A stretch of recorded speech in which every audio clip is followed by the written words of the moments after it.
Okay. So may tanong si Kaya before tayo mag-start ng ating second game. Familiar ba kayo sa game na speed stalking? Familiar ka ba sa speed stalking na game, Sasa?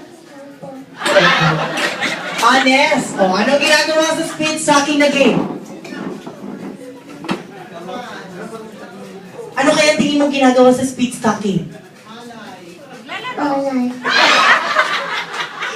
Alay. How about si Kuya Matthew? Kuya Matthew, familiar ka ba sa speed stalking na game? Hindi rin, no? How about si Jana Bertiger? Familiar ka ba sa speed stalking na game? Yes, hindi. Okay. So this time, ang laro natin ay related dyan. Speed stalking. Ipapakita sa inyo ni Ate Kim kung paano gawin yung speed stalking na game. So from your team, tatakbo kayo ng pagkabilis-bilis. Pupunta kayo doon sa harapan ninyo, sa may upuan na may mga plastic cups. Magpo-form kayo ng pyramid. 3 sa ilalim, 2 sa gitna, at syempre, sa pinakataas ay 1 lang. Okay? But before you leave that, syempre kailangan mag-8-8 muna kayo. O, Ate Kim, pakita mo nga sa kanila.